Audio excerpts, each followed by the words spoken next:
Ladies and gentlemen, welcome today to another edition of the NASCAR Fantasy Podcast live on the channel. And this is going to be a fun one because we are reviewing yesterday's NASCAR Cup Series race, the Verizon 200, at the Indianapolis Road Course. In my heart, I'm still going to call it the Brickyard 400, even if it's on the road course. Couldn't they have at least done 400 kilometers? Couldn't they have done that at least? So that way you could say it's still the Brickyard 400, at least keep some of the tradition in the name. They're still at the Indianapolis Motor Speedway. Anyway, we're going to review everything that happened there. I was at the race live in person, and boy, was it a wild one.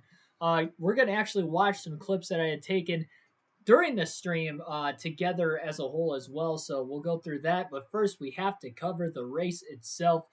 Then the predictions and everything else to follow. As far as the power rankings go, it stayed the same. I didn't really feel like I needed to change anything in the power rankings, so we're not going to have to talk about that. I'll just run through that real quickly of the top 10 because that has not changed from Watkins Glen even through the Indy Road Course. So, without further ado, let's hop in. Like, share, and subscribe for more daily NASCAR content first and foremost.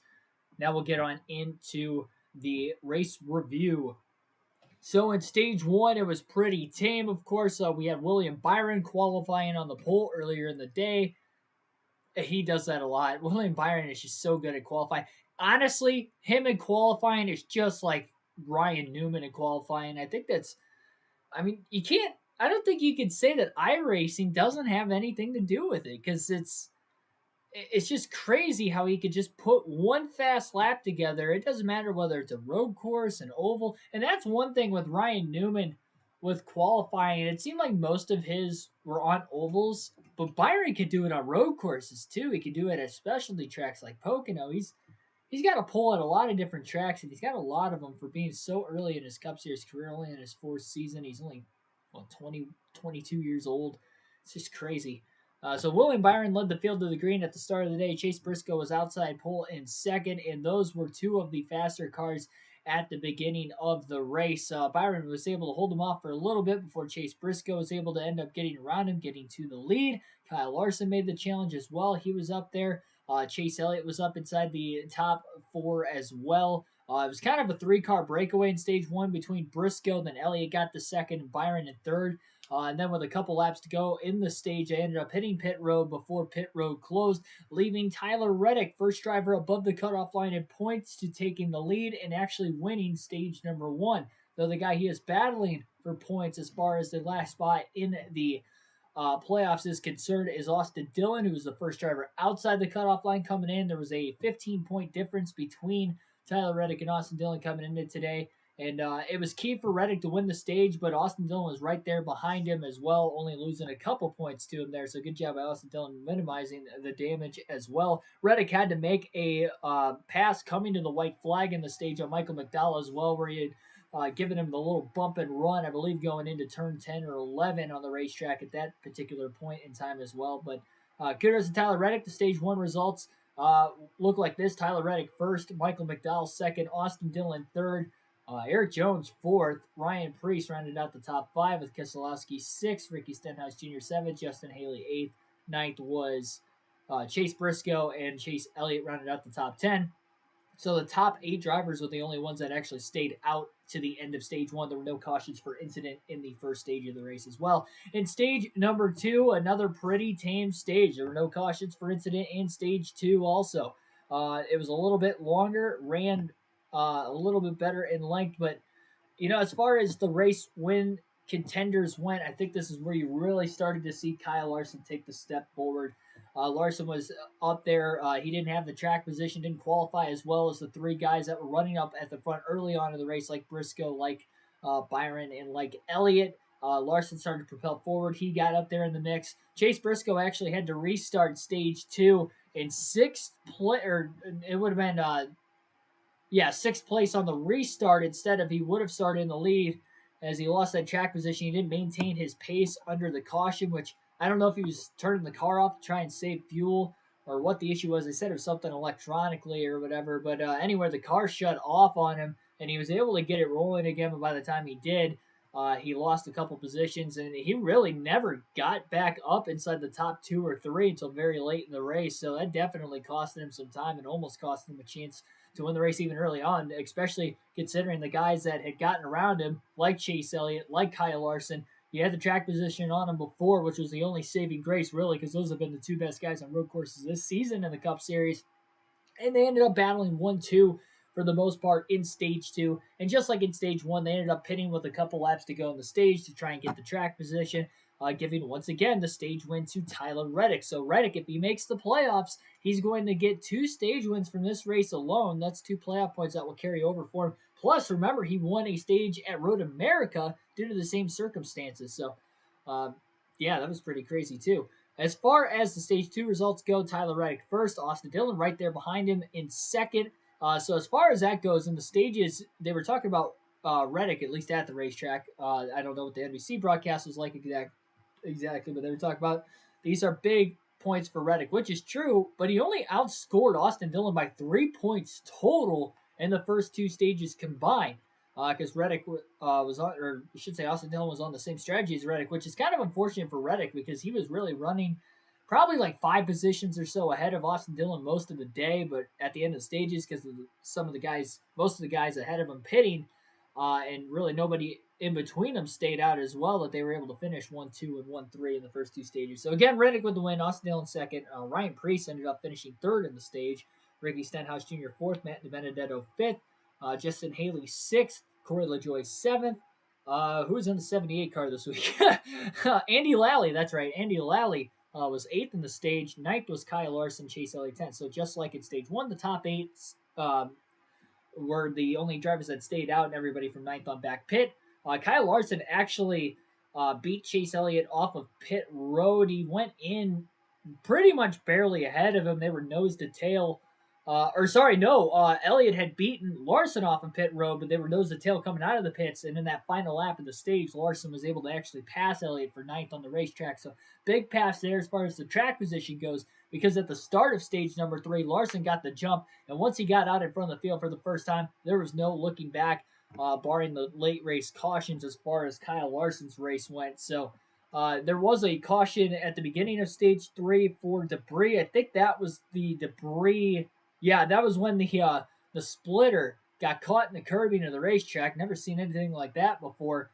Something that I kind of noticed or not just noticed, but something that I will pick up on and tell you guys. So at the racetrack, I don't know if NBC's broadcast covered this at all, but again, at the racetrack, they were working on the curbing in turns 5 and 6 all day long, or turn 6, I guess, all day long. Obviously, we know of the curbing coming up late in the race, but it was coming up throughout the course of the day. They were trying to pat it down pretty much since the end of stage 1 on. They never had any issues with it during the IndyCar or the Xfinity race, but they were having issues or practice or qualifying for all 3 series for that matter until the Cup race today. End of stage 1, it wasn't bad. I mean, they were kind of like malleting down. They were taking sledgehammers and they were kind of like patting it down. They were jumping on it. They were doing everything they can to try and seal it back to the racetrack. And they were doing that not only at the end of stage 1, they did it at the end of stage 2. And every caution we had to deal with turn 6 throughout the course of the day. So after every caution, they were doing it too. That debris, when they ended up getting the splitter dug underneath the racetrack, likely what ended up happening is on the restart, a bunch of cars were running over the curbing, obviously, as you know, I mean, that's the preferred line, really, too. So they were doing it all day, and it probably came up just enough for when Eric Almirola's car hit it that his splitter dug in. Got caught under the racetrack, and because it was sticking out of the curb, and that's what led to the debris caution. So they tried to pat it down again. Then we ended up having debris at the end of the race with 9 laps to go. That ended up setting up a couple of wild late race restarts.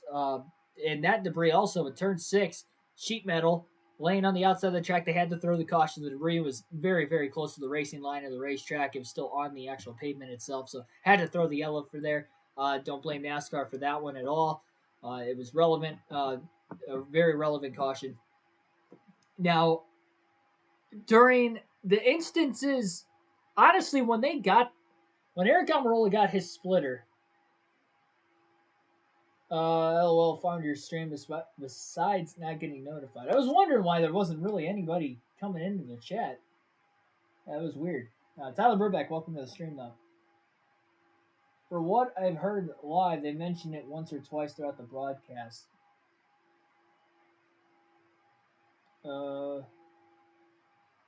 Gotcha. The NBC people. Yeah, yeah. So they mentioned it. Whether they actually showed it or not, I'm not sure. But they had the issues at stage one.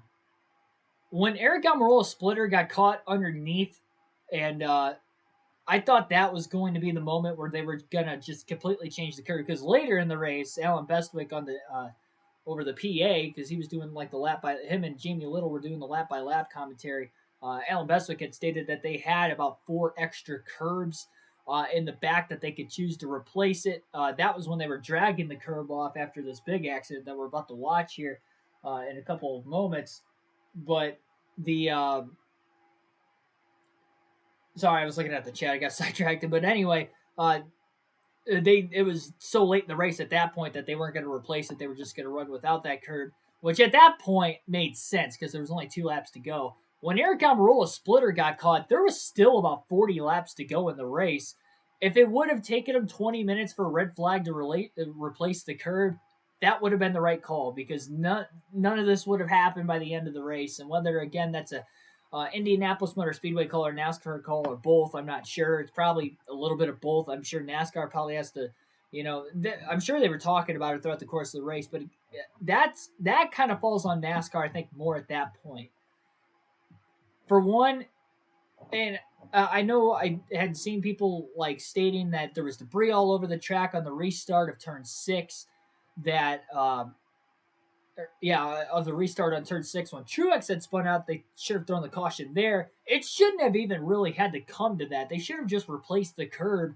Even if they didn't replace it when it first started coming up at the end of stage 1 because it wasn't a big issue at that point, which it wasn't. They went through stage 2 cleanly. They patted it down again. Well, once Almirola and Stenhouse made that contact, and Almirola's splitter got dug underneath the curbing, that was pretty much the start, the major start of things starting to spiral out of control with that curbing in turn 6. And it just led into the debris caution there. By the end of the race, and that debris caution came out, I'm not even sure whose car it came off of, but I mean, you had to assume that the curb tore up that part. It obviously came back up again because they were patting it down again, like I stated, after every single caution. So, at that point, it's like, why didn't they change the curb earlier in the race? And the reason why they probably didn't change the curb under that caution with 9 to go is because they were going to restart with 6 to go like they did, and they were like, oh, there's only 6 more laps left. There's no point of red flagging the race for 20 minutes to run the last 6 laps. But then you see what happened, where they had not 1 but 2 bigger accidents that caused red flags, extending the race over an hour. I know hindsight's 20/20, but even in the spite of the moment, I was like, I wonder if they're going to make it to the end of the race, with this curb. And then that happens, and it's like they gotta change the curb out or do something, because it wasn't working. Honestly, when I saw the car spin, I thought there might have been like oil on the track, and it wasn't the curb that came apart. But then they showed the curb actually like broke, and I was like, oh yeah, that's what happened. So we're gonna actually watch that. I don't think I could get the audio for it to work, so I guess I'll just kind of talk my way through it. But we'll actually.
me pause it for a quick moment. I didn't think the audio was actually working for you guys.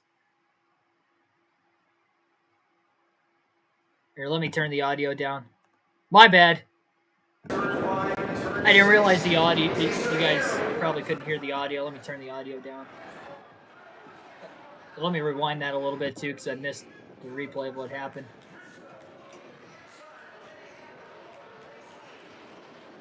I actually watched this when I got back home last night. Like, you guys probably can't actually. I don't know how much of it you can hear now.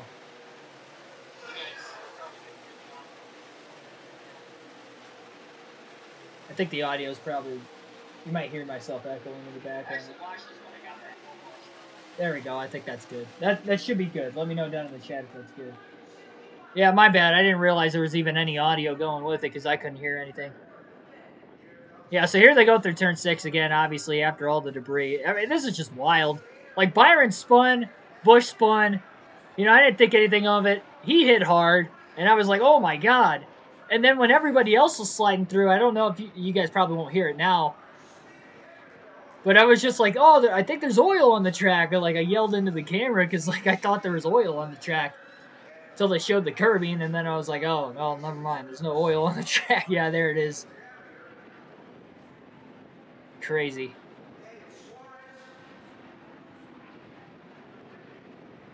I don't know what was more shocking, this or seeing Kyle Larson blow a tire on the final lap of the race. I mean, both of those instances were just wild. All right, so now the next clip, and let me turn the audio down before I get to it. There you go, audio's turned down there. So this is the restart afterwards. So there were a lot of drivers taken out of that accident. Some of the heavy hitters in the top 10, like Logano, of course, Kyle Busch, William Byron, were having great days in the top 5 all day long. Really sucked for Byron because I thought he had a really good chance to win there late. Him and Larson seemed to be the two guys to beat there on that final restart. And Briscoe, of course, but Hamlin was holding up Briscoe enough that it was giving Larson and Byron a chance. So this restart was the first overtime restart. 2 laps to go. And for a moment, it looked like they were all going to get through. And then Bubba Wallace is going to cut through the grass over here. And I was focused on him, and then I realized, oh, shoot, McDowell hit the curb.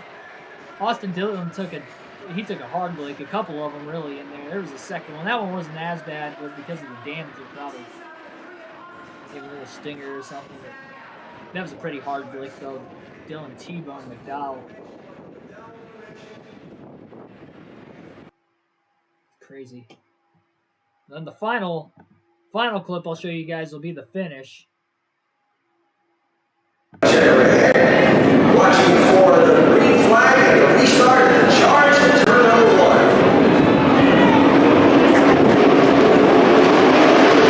Turn the audio back down. There we go. For some reason, I can't turn the audio down until I start the clip. But this was the finish of the race. Again, all 3 of these clips you can find on the YouTube channel with the full volume without me talking over it like right now.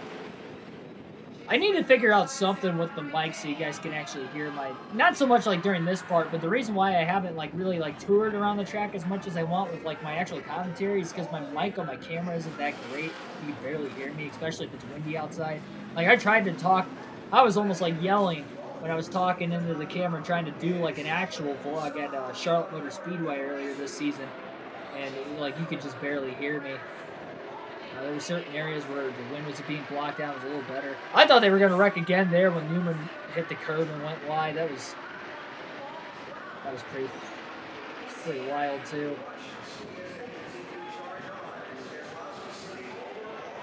We're getting to actually like see. I could not. Okay, so yeah, let me pause that for a quick second because I could not believe that had even happened. I can't even rewind it. I don't know what's going on.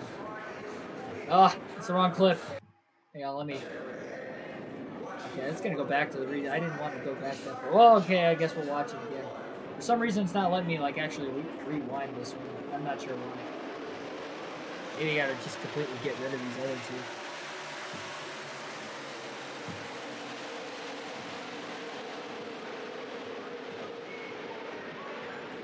Yeah, so it's kind of hard to tell. But Briscoe does go off the. Yeah, you can see him in the grass over there now. That was about what I saw. Like, I didn't see him go wide in one because it was kind of hard to tell because those beams. But then he obviously cut the course. Which, I mean, I was just mind boggled that he was still racing Hamlin after he cut the course because he had to have known he was going to get penalized. Had to have. But I think his team was probably telling him, like, oh, no, go, go, go until we hear something. Fight for the win. Which is unfortunate for Denny Hamlin because he just got turned for basically no reason. He was all over. For 2 full turns, he was all over his back bumper, so it obviously turned him. I don't think he meant to turn him, but I mean, he obviously meant to knock him out of the way. He was all over him for 2 full corners. That was shocking. I don't know if you guys could, hear with me commentating over this right now, but the crowd was kind of going nuts when that happened. The crowd was just going insane when Denny got turned. And Briscoe went wide, and then their hearts sank because Briscoe's the hometown guy. Then me, on this last lap, you might be able to hear it a little bit.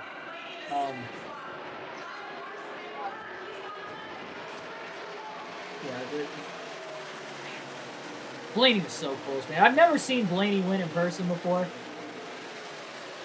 I've never seen him win in person. And I thought, like, these are the types of races that seem to fall into his lap a lot. So I thought for a moment that was going to happen again and I was going to actually be there to see it. Oh, my goodness. That's the second time I've seen him finish second. I saw him finish second at Kentucky back in 2018 as well. I saw him finish third at Indy in 28. Or not 2018. Well, yeah, in the Xfinity race, I guess. But no, there was another race I saw him finish third. I can't remember which one it was. I've seen him finish in the top 5 at Michigan before, Watkins Glen. Like, I've seen him have good runs, and he has good runs, it seems like a lot when he goes. I saw him battling for the win at Talladega earlier this year. He was side by side for the lead with a lap and a half to go, and I thought he might have had a shot. One of these days, I'm gonna get to see him win in person.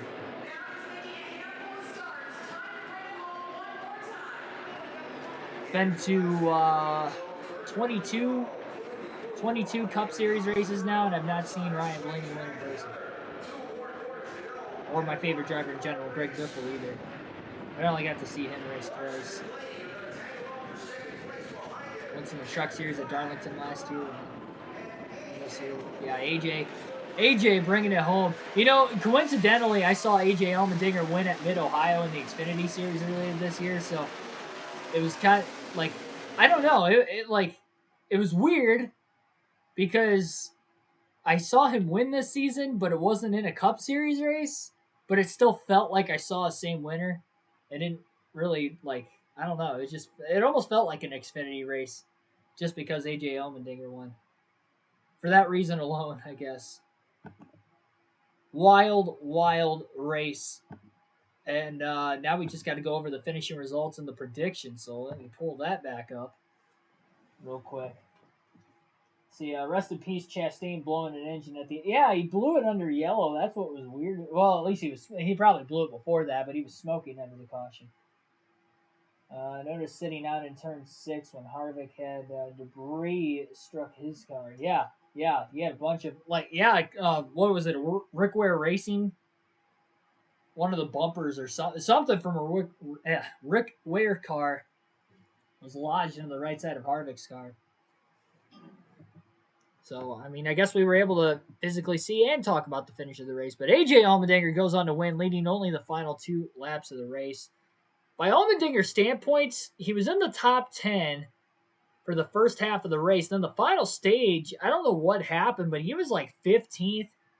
He restarted, I think, 20th at the start of the final stage. So I don't know if he had a pit road penalty or what happened, or he lost time on pit road, or something happened that he lost like 10 spots.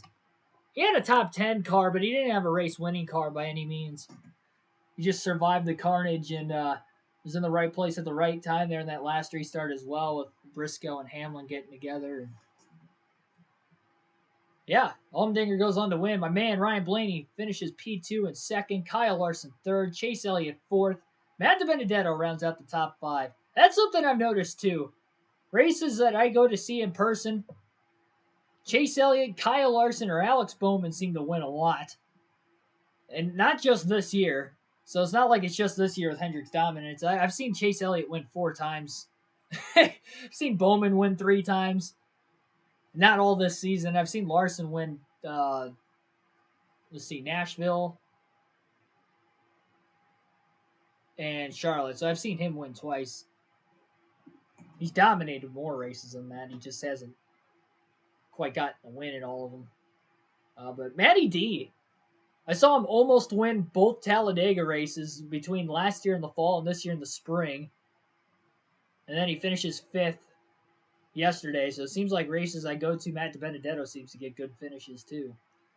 Kurt Busch finishes 6th. Quiet but good day. He was in the top 10 most of the day. Eric Jones ends up finishing 7th. He had a really topsy-turvy race. He was running good midway through the race, and then he kind of fell back again. I think he fell back because he didn't pit there at the end of stage 2 like a lot of these other guys. And he lost that track position, but he survived the carnage and finished 7th, so good for him. Complete role reversal of Watkins Glen, where he was running really good there and then had an issue on his own and ended up having a bad finish out of it. But then this week he didn't qualify well. Kind of made his way up there, but then taking stage points instead, even though they're not racing for points, which kind of surprised me there. But they were doing something different than the leaders, I guess. But hey, it worked out for him. Still finished 7th. Justin Haley, 8th in Aspire Motorsports car. Unbelievable. Austin Cindric. Kind of surprised me that he was not running good at all, especially after winning the day before. But kind of something I mentioned in the predictions video, why I didn't have him as one of my sleeper picks or a must-have pick is because he has just not performed well in Cup for whatever reason. Either it's the team or him. And most of the time it is the team. But today, or yesterday, it was somewhat him, I guess, because he just never really found himself in a good situation. I think he went wide in the grass once, too, if I remember right, really early in the race. So that was kind of shocking, too. Ryan Newman finishes in the top 10. You saw him go off in the grass there in that last restart with 2 to go, and he somehow got a top 10 after going off into the grass. So I don't know how that happened. He got in a wreck earlier in the race on a restart, I think at the start of stage 2.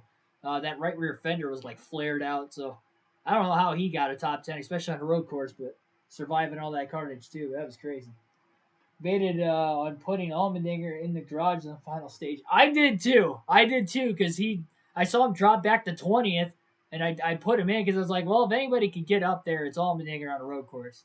I didn't think he was going to win, but I thought there might have been a capability of him getting in the top 10 and at least beating Bell, who I ended up putting in my garage. And, well, like Bell got in that first big accident, so that kind of helped, and Allmendinger missed everything and won the race, so that was huge for me, fantasy purposes.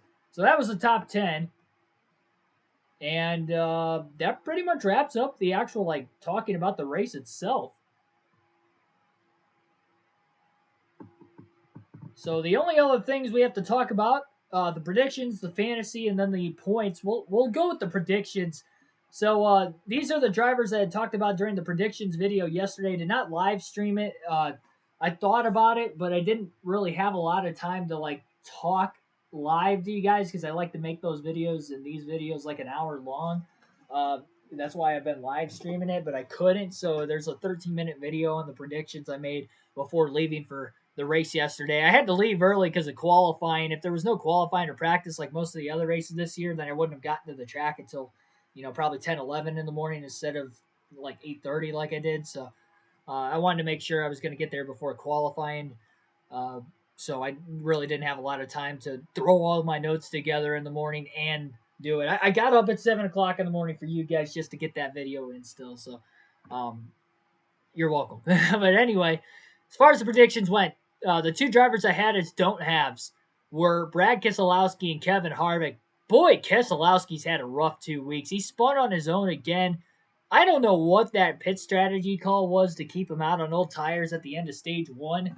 And I knew after how bad he ran at Watkins Glen that there was a capability of something like that happening again, and sure enough, he did. Luckily, he didn't take out his teammate or another other car in the process. Everybody missed him, but he had heavy damage to the rear of his race car, and he ended up finishing 24th. Obviously, he was behind all the carnage because he was like a lap down or two, so he was able to miss that and survive all the wrecked cars to at least finish 24th, but not a good showing for Keselowski. I was right on him not finishing in the top 10, and I was also right on Kevin Harvick. Harvick was involved in that late race accident, the major accident, but still was able to get a 14th place finish out of it. He didn't get any stage points. Even if let's say the drivers that were in the top 10 didn't pit at the end of stage number 1 and 2 and would have just stayed out, Harvick wouldn't have gotten stage points anyway. He was running 15th to 20th most of the race, so I was perfectly 100% on my drivers who were not going to get top 10s and were not going to compete well. And that was Kevin Harvick and Brad Keselowski. The sleeper picks, AJ Allmendinger, one of the sleeper picks, went on to win the race. Had a top 10 car. Was a little scared there in the final stage. And even before those cautions, I think he made his way up to like 13th or 14th. So it was going to be close, those final 9 laps, if he was actually going to get back in the top 10 or not. But obviously those cautions gave him a chance to win. He survived the carnage. Good job for him. Got that prediction right. Obviously got the top 10 with the win. And then the other 2 drivers I had for sleeper picks were Tyler Reddick, who did not get a top 10. He was involved in the second of the bigger accidents of the race, finished 21st. Surprised he even finished because he had super heavy damage on his race car. Same with Kyle Busch. I'm surprised both those guys actually finished the race, but even though they finished doesn't mean they finished good. 21st. Reddick still scored decent points, obviously, with winning both stages, but I did say he was going to get a top 10, so I was wrong on that.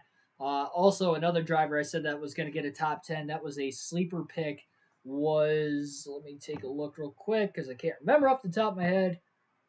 Chase Briscoe, that's right. And Briscoe actually competed for the win, and unfortunately, he did not get a top 10 either because of blowing turn 1. He would have gotten penalized even if he didn't go wide into the braking zone there. He was unofficially scored 26th, so unfortunate there. It says his status was parked. I'm surprised that, I mean, he did park. I figured when he went wide like he did, he just kind of let everybody go around. I mean, I guess he would have finished last on the lead lap anyway. They actually scored him 1 lap down because of it. That's so they must have like just completely disqualified him then from like that lap on. I didn't realize they did that. Probably after he spun Denny Hamlin. I mean, he only lost 1 position by finishing a lap down. The only guy who beat him was Cole Custer. Otherwise, if he would have finished last on the lead lap anyway, then he would have finished 24th. So instead, he finished 25th. He would have finished. Instead, he ended up finishing 26th. So I only lost 1 spot there. Oh well, it took Chastain, Allmendinger, Reddick, Truex, Blaney, and Briscoe. Not bad. I mean, hey, Blaney got a good finish. Truex got taken out in a couple wrecks there late. Unfortunately, Reddick did too, but he won a couple stages. Briscoe, and topsy-turvy for your fantasy lineup, I guess. Yeah, Dylan was like right around Cindric the whole race, pretty much. They were like, what, like 11th through 15th most of the race. But yeah. So that was the sleeper picks. The must-have picks.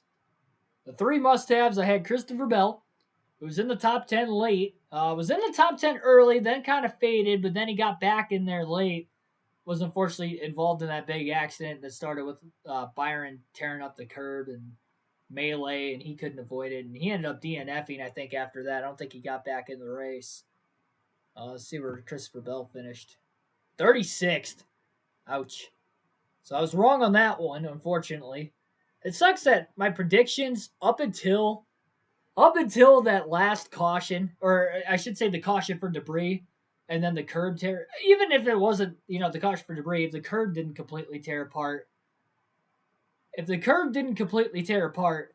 I would have had nearly every prediction right. I would have been right on the don't have still, because Harvick wasn't having a good day, and then Keselowski, had already wrecked on his own up to that point. So it would have been right there. The sleeper picks, Bell was in the top 10. Briscoe was competing for the win, and Allmendinger was yeah, I mean, he went on to win, but he was even back in right around the top 10. He would have been really close to getting the top 10 if it wasn't for all those late race cautions. So I would have gotten all the sleeper picks right. And then the must haves, Chase Elliott finished fourth, so he still got it. He somehow survived all the carnage. He was actually competing for the win there. He was in second place when that debris caution came out, but they dropped the jack on the right side of the race car too early, or the jack fell. Yeah, the jack probably fell because the tires weren't even on the car yet. And then they had to waste a bunch of time there, and he ended up losing a ton of spots. He went from second to restarting 16th, unfortunately for him. So that took him out of really any real shot of winning, but he still got back up to fourth. The other must-haves was Kyle Busch. He was in the top 5 all day. Was running fifth at the time of that big wreck, and then Bell again got taken out there too. So I would have been 100% on all 8 predictions yesterday, and maybe 9 if Elliot could have gotten around Larson on that late race restart, if the curb didn't tear apart on that late race restart. Well, I guess Elliot wouldn't have competed for the win because the jack drop, but I would have been 8 for 8 on those predictions. And the only prediction I would have been wrong on was my race win prediction, which is the toughest of all of them to get because you're trying to predict the winner of a 40-car field. But man, oh man, I must have Blaney, Truex, Allmendinger, because I didn't have any picks left for Larson, Elliott, for sure. I wish I had Larson picks left, but I mean, all the races I used Larson this year, he performed well, so it wasn't like I really, had a lost cause for taking Larson any races this season. All right, so quick look at the fantasy. I don't have like the visual for you guys to see it, but I will read off how the fantasy all shaped up this week. So you can join the NASCAR Fantasy League by searching up on the mobile app or website for NASCAR. Go to Fantasy, sign up with your email. It is free to join. You have a chance to win 2 tickets to any race of your choosing next season, excluding the Daytona 500. And on top of that, obviously you'd have to win either the regular season championship or the postseason championship. Playoffs are right around the corner. You only got 2 more weeks to enter there. I mean, you could enter a week after, but you're likely not going to win if you miss a race. Likely not, unless you just go on a tear for like 9 straight races after that, which isn't impossible. But so that is really the only chance you got. So first reviewing my team, man, I had such a good day up until if that huge wreck didn't happen, I literally would have had all my guys in the top 10. It's unfortunate. Joey Logano was the worst finisher of everybody on my team. Bell was in my garage. Obviously, I had him in the garage, and he was the worst. And even he would have had a top 10, too. So, anyway, Joey Logano, not a good finish, and obviously sacrificing the stage points stuck for the fantasy purposes. A.J. Allmendinger got the win. He was on my team, so that was good. Chase Elliott finished 4th. Good run there. Had a couple stage points as well. Solid. He was on my team. Tyler Reddick won 2 stages. Didn't have a great finish, but at least he scored 36 points. So he actually won more than Elliott because of all the stage points he scored early in the race. So not bad there either. And I had Briscoe competed for the win. Had a fast car early on, especially as well. All those guys sacrificing stage points definitely killed me. That killed me early on, but I still would have salvaged a pretty decent day. And as far as bonus points go, I only got 10 bonus points. As for the manufacturer winning, which was Chevy. My race win pick again was Chase Elliott. And then I would have had top 4 to Briscoe, who had it and lost it. Top Toyota, Kyle Busch. Might have been Denny Hamlin there late. If not, Busch was right there just behind him. I had a great possibility of sweeping all those points, man. But coulda, woulda, shoulda, I didn't do it. As far as yesterday went in the league,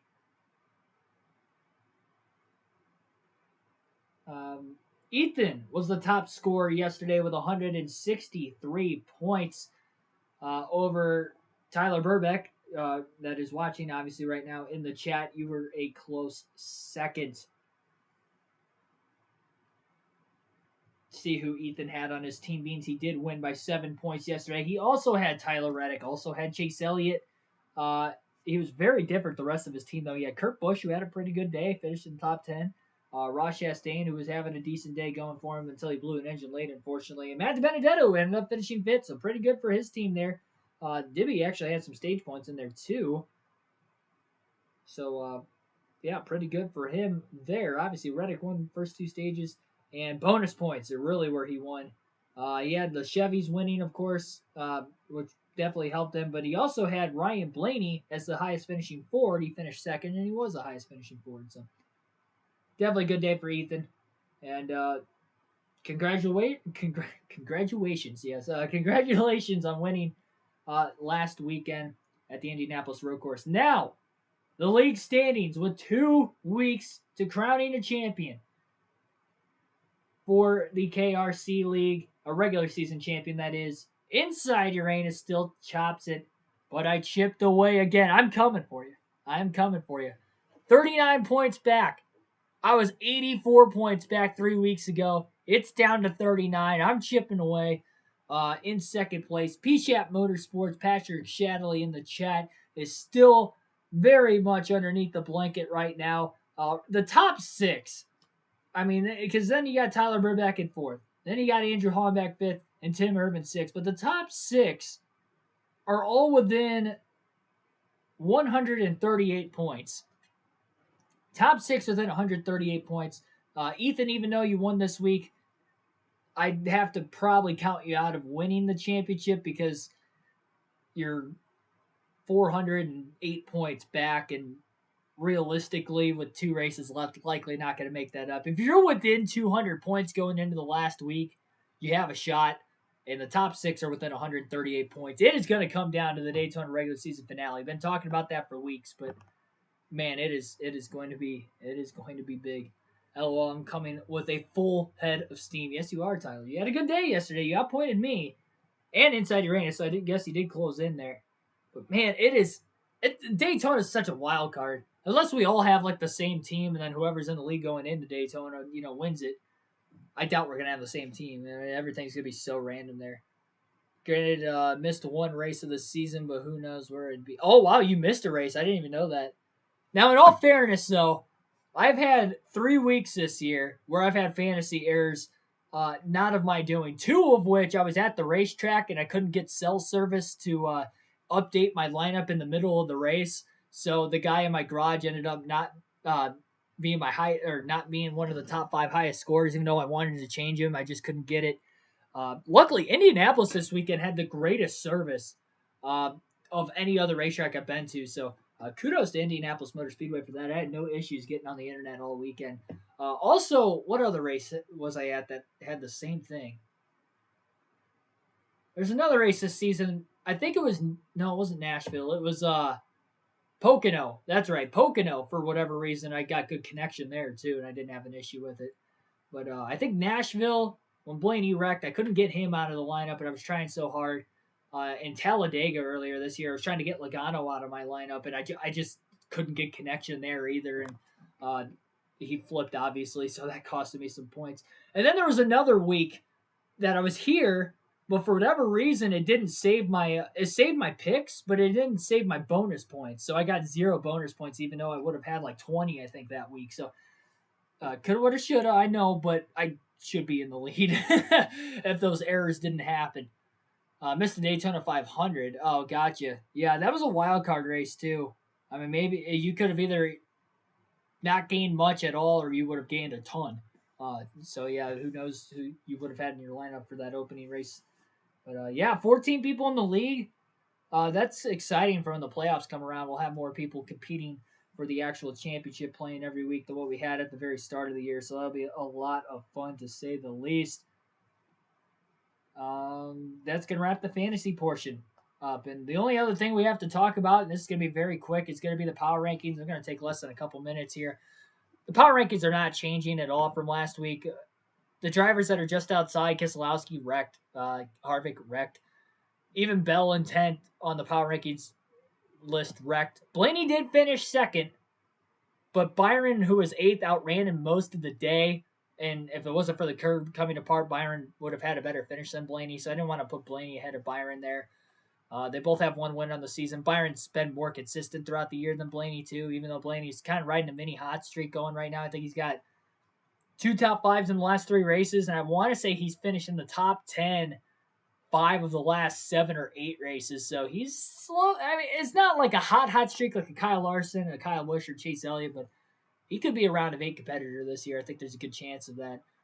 He's got to survive the round of 16 first. That's the biggest thing. He got eliminated last year because two of his worst racetracks, period, are Richmond and Darlington. And I mean, that's where he suffered last year because he finished outside the top 10 in both those races. And by the time Bristol came around, he was just too many points back. And he might have had a shot to win there, but he had a great day. I think he finished top 10, but he was just too many points back to actually point his way in. So, luckily enough, though, this year, I think he got a top 10 at Darlington earlier this season. I think he finished 8th, and then he finished 11th at Richmond, which for those being his two worst racetracks, if he can just do that this year, he'll have a few more playoff points than what he did last season going into because he's won more stages this season, and he's higher up in the regular season point standings. If he can do that, and he's got one win still, which is equal as last year. But anyway, if he can do that, and just finish like right around the top 10 and just barely in, that will be enough for him to at least get out of the round of 16. And then when we go into the round of 12, that's probably his best round because two of the tracks he's won at. In Vegas, he came very, very close to winning in 2020 in the spring race. If it wasn't for that caution with 2 laps to go while he was leading, he probably would have won that race. So that's a very good round for him to get to the round of 8. And he's had great runs at Phoenix the last couple of years. I look last year, even in the championship race, he finished 6th right there behind Jimmy Johnson late in the race there as well. So I mean, you never know, man. He's just got to get out of the round of 16. That's just a tough thing for him. But anyway, yeah, he's 9th. Byron's 8th. Bowman's in 7th. The only reason Bowman's ahead of Byron and Blaney is because he's got 3 wins versus their 1. It's the only reason I have Bowman ahead of him still. Didn't want to move him out because, I mean, he didn't run well. Blaney outran him. But again, 3 wins to 1 is the only reason I have him there. If Bowman still kind of struggles these last 2 races of the regular season, I think I might drop him out once we actually have the full playoff standings ready. We know exactly how the rankings are in the playoffs. I'll be able to have maybe a little bit better top 10 of the power rankings. Joey Logano's still in 6th. Had a good day until being involved in that late race wreck. Thankfully, he was okay. Again, that was a hard hit. Denny Hamlin 5th. He had a very good shot to winning.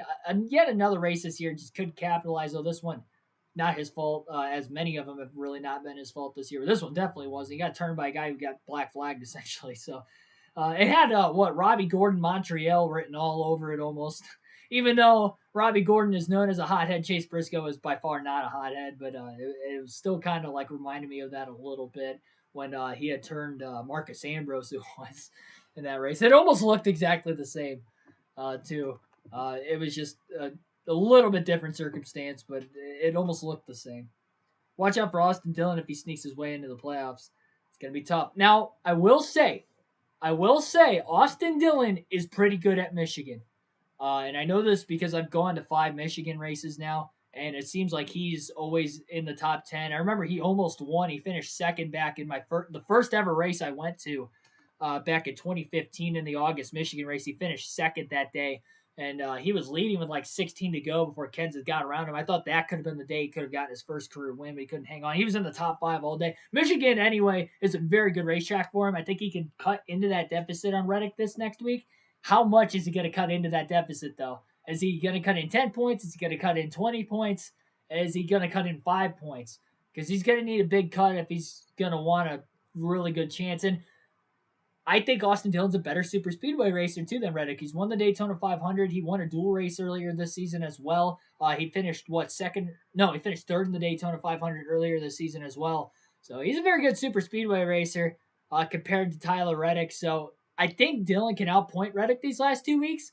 Can he outscore him by 28 points? I think the stages are really going to determine that because I think he can beat him at finishing position. And I think he can beat him in the stages too.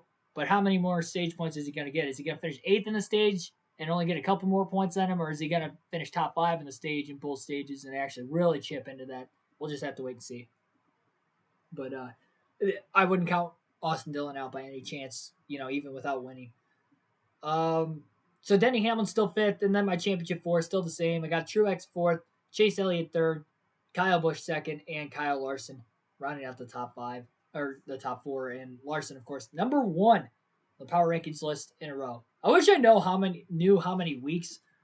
I think next year when I do the power rankings, I'm going to put how many weeks they were at number one or what their highest was for the season and stuff because I haven't done that this year. So it's like I'm just going off the top of my head of drivers that I think might be in the top five for the first time. I'll keep all those notes next year. I didn't keep them at the start of the year, so it wasn't really like worth it this point in the season. But Larson has been up there for quite some time now. I think ever since he won the Coke 600, he's been number one on the power rankings list, if I'm not mistaken. Either the Coke 600 or Nashville. It was one of those two races that he had won, and then he's been number one ever since. So I mean, he's been number one for about a month and a half at least. So because Nashville was 2 months ago, so I guess he's been number one for 2 months at least. We'll see how much longer he can stay ahead. And as of right now, all those wins, and he's leading the regular season points by 22 now over Hamlin. I don't know. And that's the other reason Hamlin's not in the top four anymore is because Larson had tied Denny Hamlin for the points lead going into this week. Now he's 22 points ahead of him. And if Hamlin doesn't get those 15 playoff points with no wins, he's got 5 stage wins this year. And he'll still get 9 points for finishing second. But it's not 15. That's 6 playoff points he's going to lose out on. That's huge. Austin Dillon also races well at Daytona. But yeah, exactly. He's really good. I think he's very underrated at Michigan because I don't think a lot of people talk about him running well, but it seems like he's always in the top 10 whenever I go to Michigan, which is pretty much every year since 2018 for both the races, except for last year, obviously, because of COVID. But yeah, he's very, very good there. All right, that's going to end this stream. I need to get something to eat. I need to eat dinner right here, right now. Well, after I end the stream. But anyway, I'm going to eat that. When I get done with that, NASCAR Heat 5 career mode at Martinsville. Final race of the round of 8 will be at the bottom of the hour.